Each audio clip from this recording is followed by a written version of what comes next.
Our family ranch spans over 200 acres of rolling hills, grazing pastures, and wooded creek beds that have been passed down through 4 generations of Callagans. My name is Jack Callaghan, and these acres have been the foundation of every important memory I have ever created. I learned to ride horses here, helped birth calves in the lower field barn during spring storms, and caught my first fish in the creek that marks our eastern boundary. But more than just land, this ranch represents something deeper about who we are as a family and what we stand for. My grandfather Robert, who everyone simply calls Grandpa Cal, is the living embodiment of this ranch. At 78 years old, his face holds more wrinkles than a dried apple, each one earned through decades of working outdoors through scorching summers and bitter winters. His hands are calloused monuments to hard work, with fingers that remain surprisingly nimble despite arthritis that makes cold mornings difficult. He walks with the slight bow-legged gait of a man who spent more time in saddles than office chairs, and he speaks with the measured patience of someone who understands that most problems solve themselves if you just wait long enough. 3 years ago, everything around us began to change when Willow Creek Estates broke ground on what used to be the old Peterson Dairy Farm that bordered our property to the west. The developer promised an exclusive rustic luxury community, with homes starting at $500,000. Within 18 months, 96 identical houses sprouted from the once productive farmland, each one positioned to maximize views of the surrounding countryside that families like mine had preserved for generations. The tension began almost immediately after the first residents moved in. Complaint letters arrived about the smell from our cattle, even though they grazed nowhere near the development. A petition circulated about the unsightly appearance of our equipment barn that had stood for over 60 years. The Homeowners Association formed quickly, and with it came a rule book thicker than my grandfather's weathered Bible. They bought houses next to a working ranch and now have the nerve to complain about living next to a working ranch.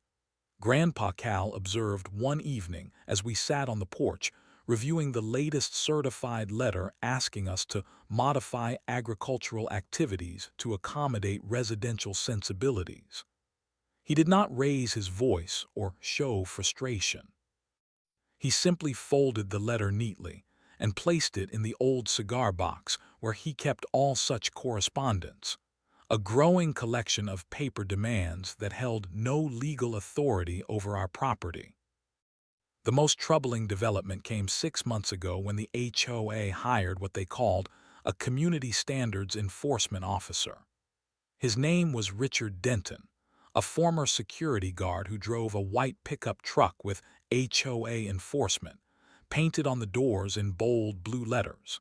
He wore a uniform that closely resembled those of actual law enforcement, complete with a badge and utility belt, though he possessed no real police authority. Our first encounter with Officer Denton occurred when he left an official-looking citation on our mailbox claiming our fence line violated community aesthetic standards. My grandfather calmly explained that our property was not part of their HOA and never would be. Denton had smiled in a way that never reached his eyes and said, "Everyone follows the rules eventually, old-timer. It is just a matter of time." Since then, the interactions grew more frequent.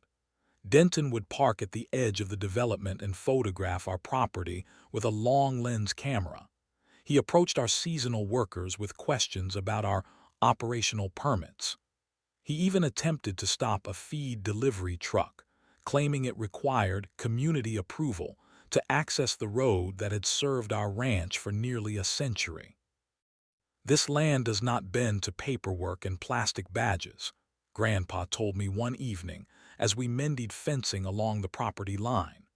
"The moment you forget what is yours is the moment someone else will claim it." I did not realize then how prophetic those words would soon become, or that within days, boundaries both physical and authoritative would be crossed in ways that would change everything. The morning dawned clear and cool, the kind of spring day that makes you grateful to live in the country. I had finished my university exams the day before and returned to the ranch for summer break, eager to trade textbooks for the physical work that always centered my thoughts. I decided to start my first day back with a walk to check the creek levels after the recent rains, planning to report back to Grandpa about whether the crossing needed attention before we moved cattle to the east pasture. The path to Pine Creek follows a gentle slope through a stand of cottonwood trees whose leaves shimmered silver green in the morning light. This particular spot had always been sacred to our family. My grandmother was buried on the small rise overlooking the widest bend, and my father had proposed to my mother under the largest cottonwood that still bore their carved initials. The creek itself had provided water for Callaghan livestock since before electricity reached this part of the county. As I crested the final hill that opened to the creek view, I stopped short at the sight that greeted me. A white truck with HOA enforcement, emblazoned on its door, was parked directly beside the water, its tires crushing the wildflowers that my grandmother had planted decades ago.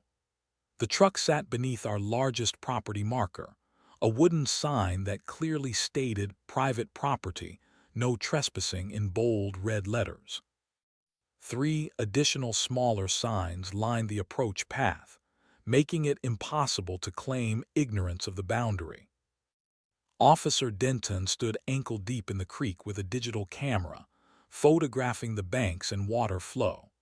A metal stake with a bright orange flag had been driven into the ground near the water's edge, and he was consulting a clipboard between taking photos. My blood pressure rose with each step as I approached him, noting the casual disregard with which he trampled the natural environment we had carefully preserved.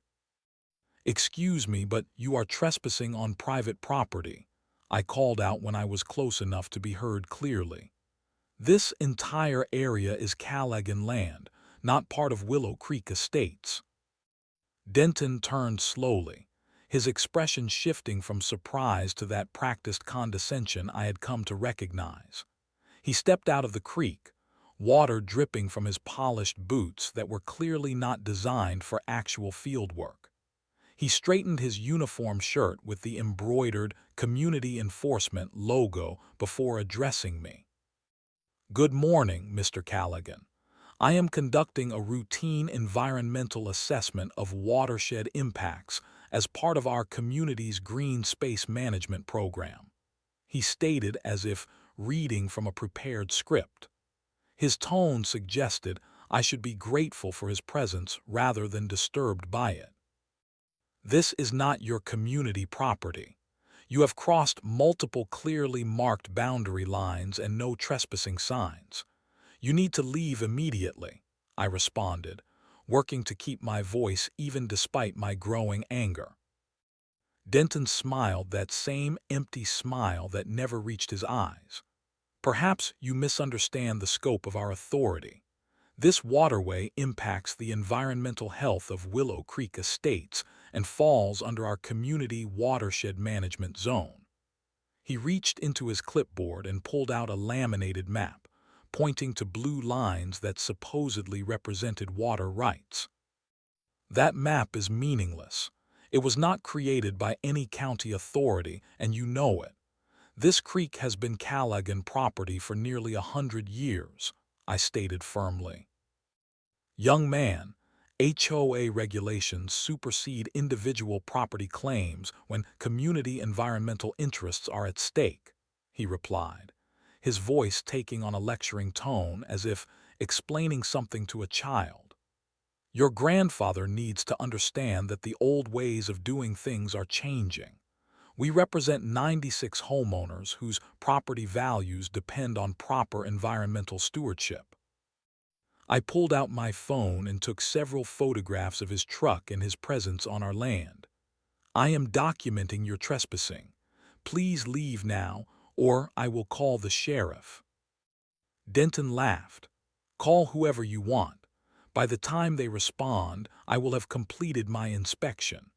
Besides, they will simply confirm that water management zones fall under joint jurisdiction. Your grandfather should have received our notices about this scheduled assessment. My patience had reached its limit.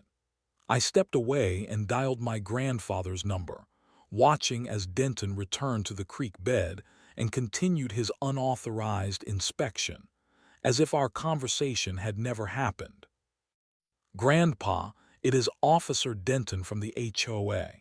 He is parked at the main creek crossing taking pictures and putting stakes in the ground. He is claiming something about watershed management rights and refusing to leave," I explained when he answered. There was a brief pause before my grandfather's weathered voice replied with unexpected calmness. "I see. Has he crossed the property line signs?" "Yes, all of them. His truck is parked right under the main one." Another pause, "And you asked him to leave?" "Yes, but he says he has authority because of some community environmental assessment." My grandfather's response was simple but delivered with such certainty that it sent a chill down my spine despite the morning warmth. "Do not worry. I will handle this. Stay there and keep an eye on him, but do not engage further. I will be there shortly." As I ended the call, I looked back toward Denton, who was now measuring something along the creek bank, completely unconcerned with the fact that he was trespassing. I sat down on a nearby boulder to wait for my grandfather, wondering what handling this might entail from a man who had defended this land against far more significant threats than an overzealous HOA officer. 20 minutes later, the distinctive rumble of my grandfather's ancient pickup truck announced his arrival. The faded blue 1972 Ford F-150 had been in the family almost as long as Grandpa Cal had been working the ranch. He parked at the top of the hill and made his slow but purposeful way down the path toward the creek. Despite his age, he moved with the confidence of a man on his own land, each step placing his worn boots exactly where they needed to be.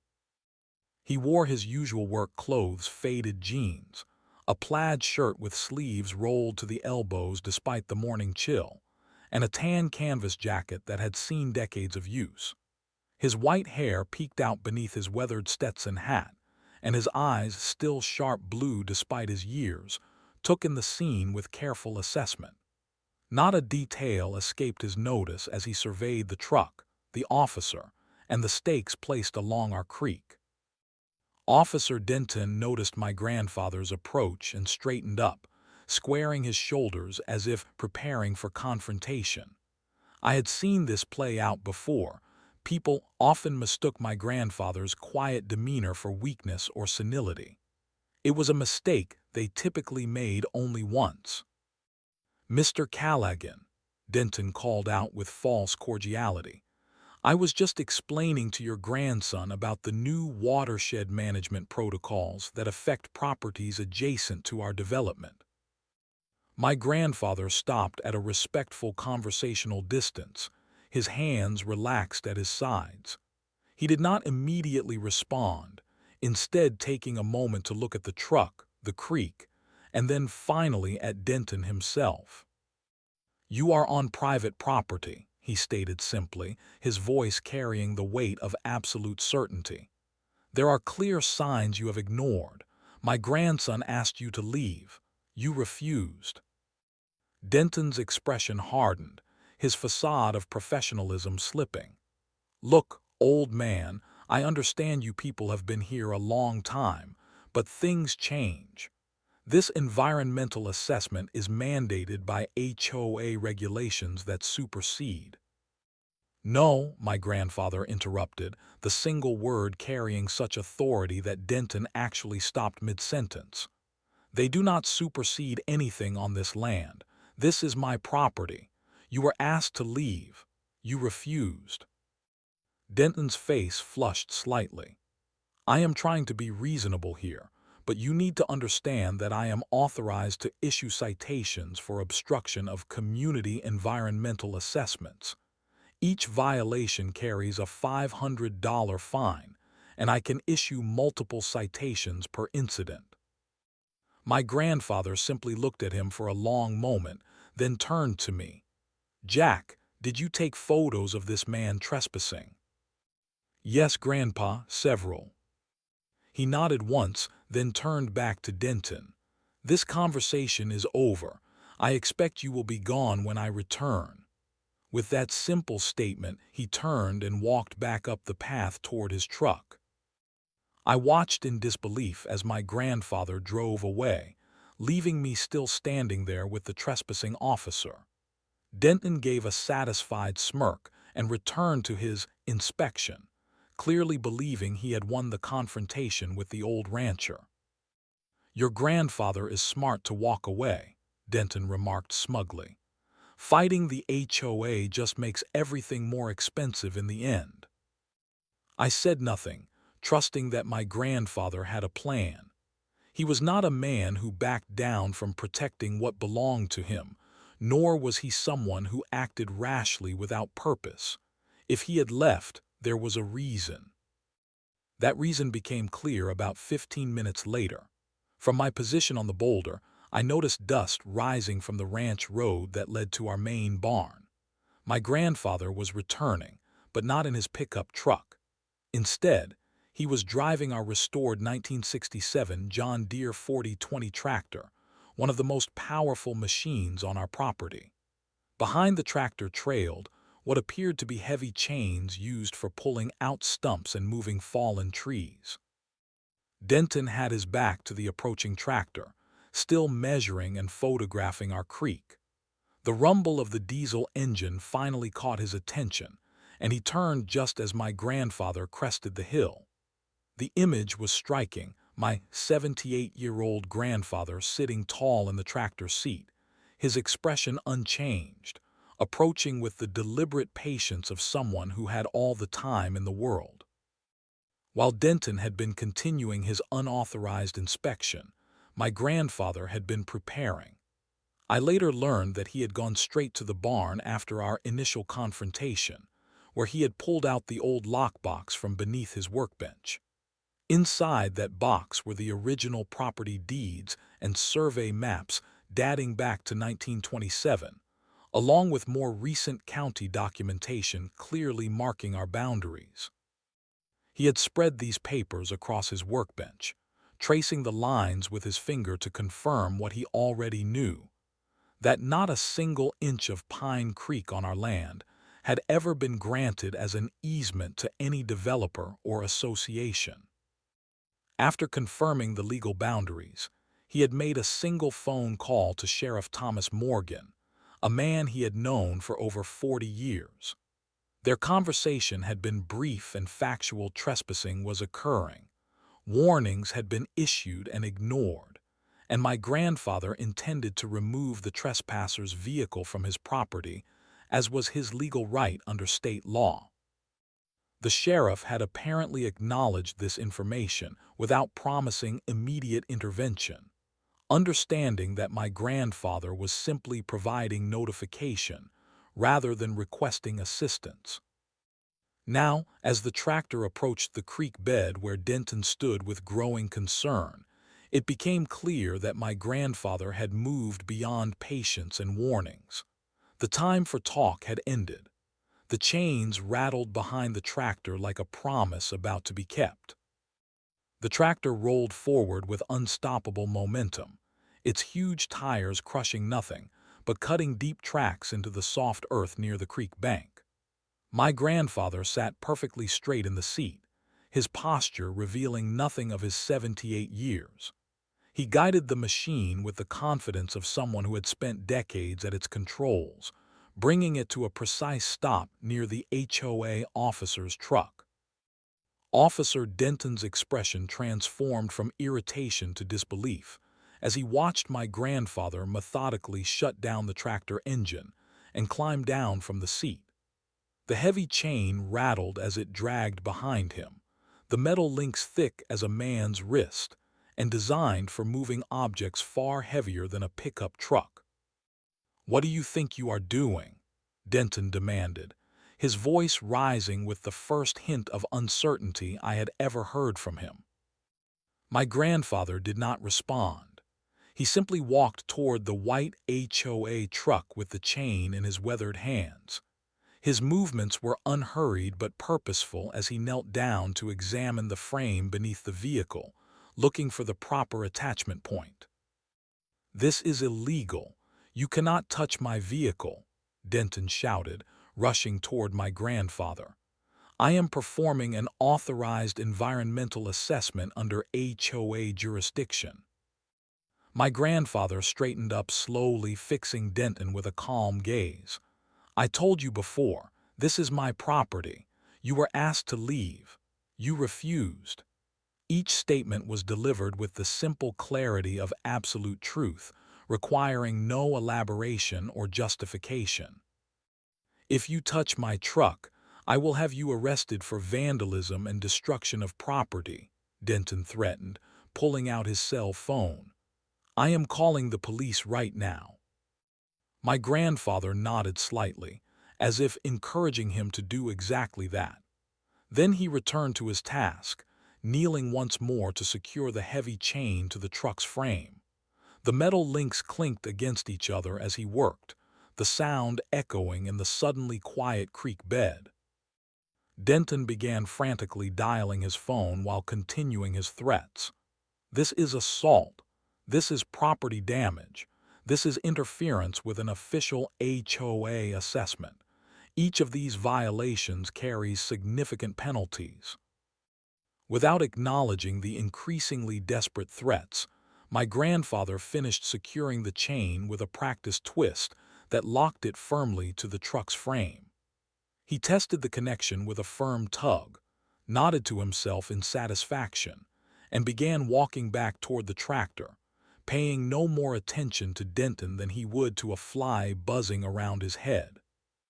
Stop right now," Denton shouted, his authoritative facade crumbling completely as he followed my grandfather. "I am warning you that the HOA will pursue maximum damages if you proceed with this. Vandalism." My grandfather climbed back onto the tractor seat with the same unhurried movements, taking his time to settle himself properly before starting the engine. The diesel motor roared to life, black smoke puffing from the exhaust stack. I stood watching from my position near the boulder, torn between concern about potential legal consequences and a growing sense of satisfaction seeing the self-important officer finally confronted with actual consequences for his trespassing. This was not the first time someone had underestimated my grandfather, mistaking his quiet nature for weakness or his age for vulnerability. As the tractor began to move forward, taking up the slack in the chain, Denton shifted tactics completely. His tone changed from threatening to pleading. "Mr. Callaghan, please let us be reasonable here. I can leave right now, no harm done. We can discuss property boundaries through proper channels. There is no need for this extreme measure," he called out, jogging alongside the tractor. The chain pulled taut with a metallic groan, and the truck's tires began to scrape against the ground despite the engaged parking brake. My grandfather did not increase the tractor's speed or show any emotion whatsoever. He simply continued forward at the same steady pace, his eyes focused ahead, as if the struggling vehicle behind him was of no more consequence than a branch being cleared from a field. "Please, this truck is company property. I will lose my job." Denton's voice had lost all pretense of authority now, raw panic replacing the condescension that had characterized all our previous interactions. My grandfather's only response was to gesture toward each of the no trespassing signs that Denton had deliberately ignored. First pointing to the large wooden sign the truck had been parked beneath, then to each of the smaller signs along the path. The message was clear without a single word being spoken. These warnings had been provided and willfully disregarded. The truck's parking brake could not withstand the tractor's power, and with a sudden lurch, the vehicle began moving more freely behind the tractor. Denton made one desperate attempt to reach the driver's door, perhaps hopping to release the brake or steer the vehicle, but the increasing speed made this impossible. He stumbled back, watching helplessly as my grandfather guided both tractor and truck toward the shallow creek crossing where spring runoff had created a steady flow of water about 8 inches deep. With precise control, my grandfather maneuvered the tractor to position the truck directly in the middle of the creek bed, its tires half submerged in the clear water. Only then did he stop, engage the tractor's brake, and shut off the engine. The sudden silence was broken only by the sound of water flowing around the truck's tires and Denton's heavy breathing as he stood on the bank, his perfectly pressed uniform now dusty, and his face flushed with exertion and anger. My grandfather climbed down from the tractor once more, moving to the chain and methodically detaching it from the truck's frame. His expression remained neutral, neither angry nor satisfied, simply focused on completing the task at hand with the same care he applied to every aspect of ranch work. Once the chain was free, he coiled it neatly and hung it back on the tractor's attachment hook.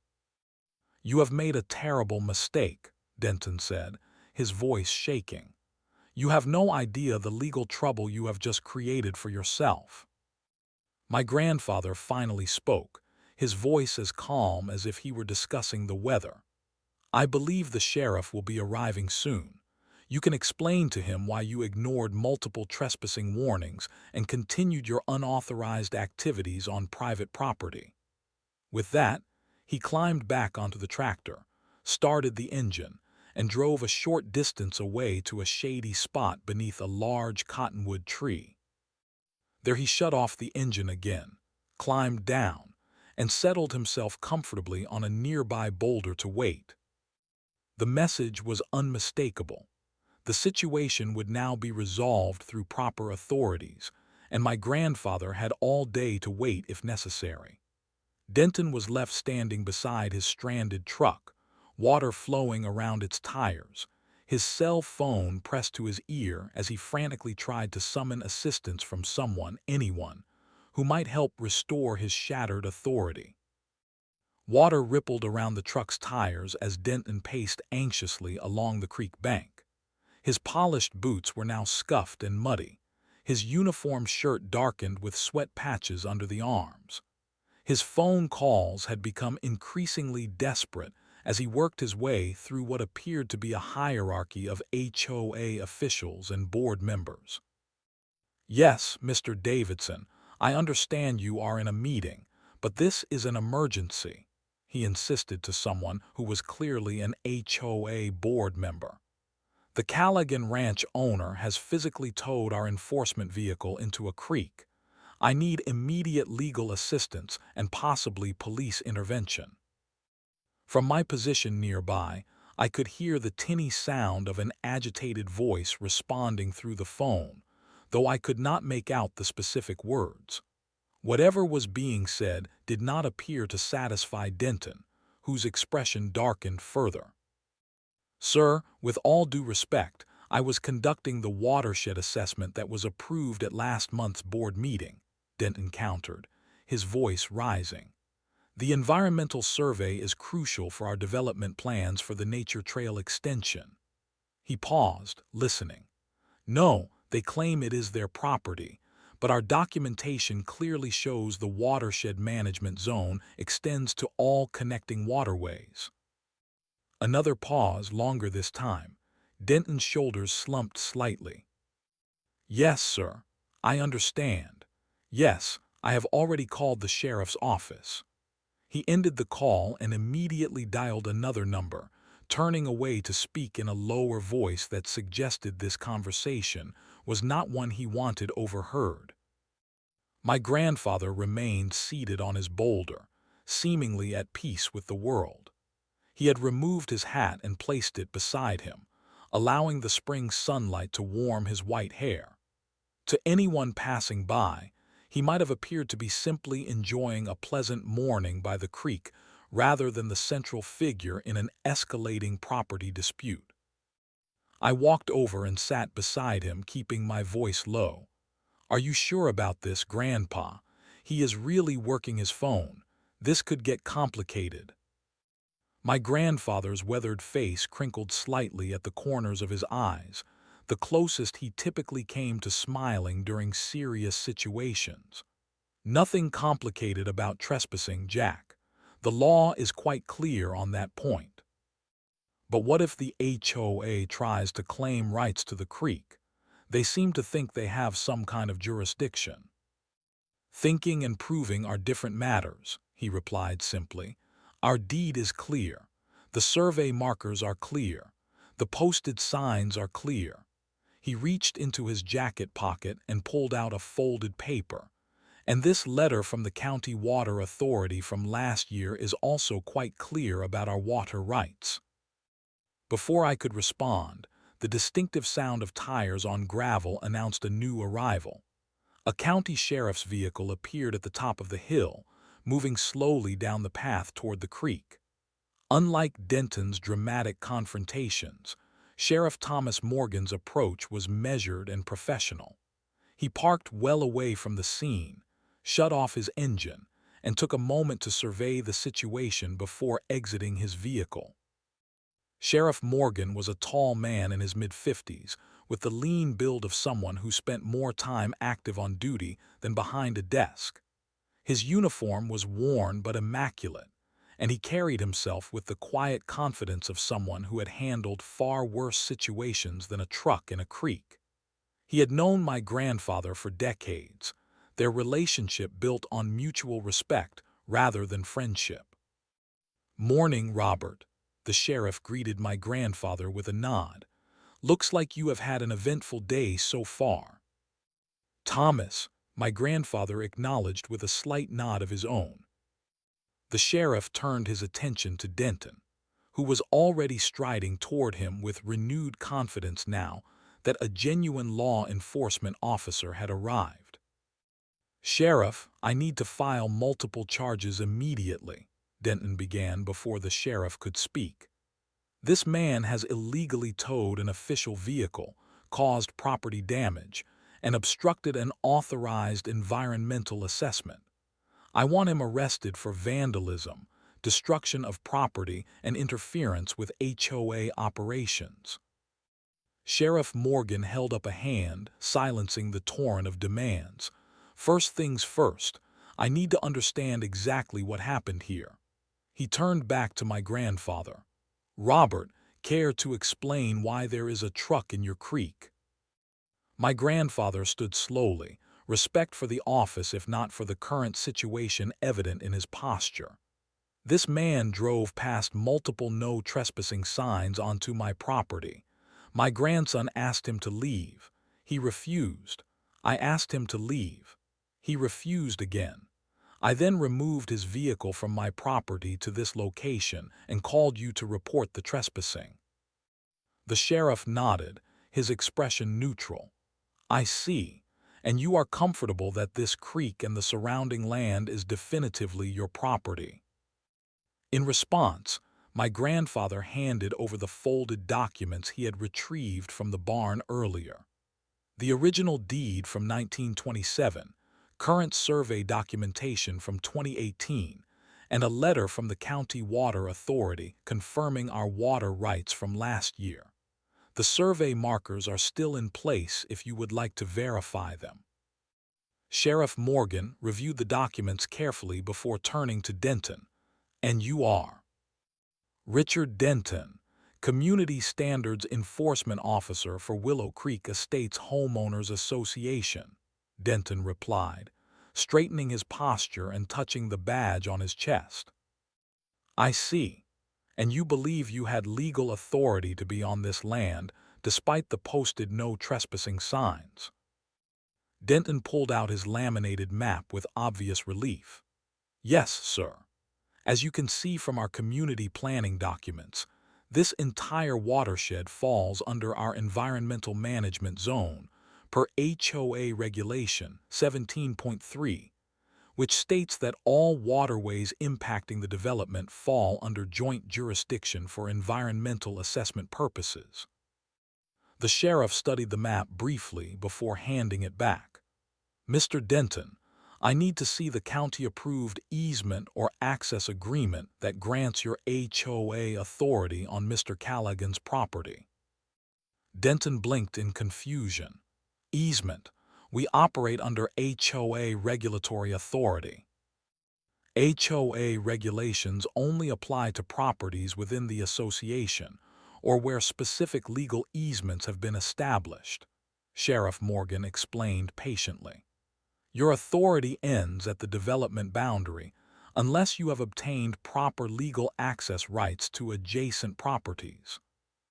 But the environmental assessment is necessary for community watershed protection," Denton insisted. "The waterway impacts our development." Sheriff Morgan walked toward the creek, gesturing for both men to follow him. He pointed to a small concrete marker partially hidden by grass near the water's edge. "This is a county survey marker. According to these coordinates and the documentation Mr. Callaghan provided, this creek has been Callaghan property for 93 years. I can find no record of any easement or access agreement that gives your organization rights to be here." The color drained from Denton's face as the full implications of his actions began to sink in. "But the HOA board approved the watershed management plan. We have been developing plans for a nature trail extension that would connect to this creek. Planning on someone else's property without their knowledge or consent does not create legal access rights," the sheriff explained.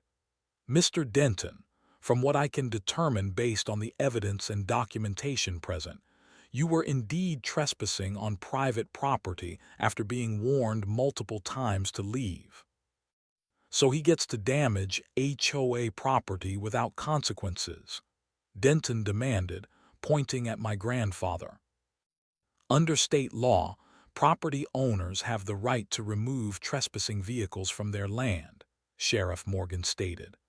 "While I would not generally recommend the creek as a removal location, no laws were broken in the process.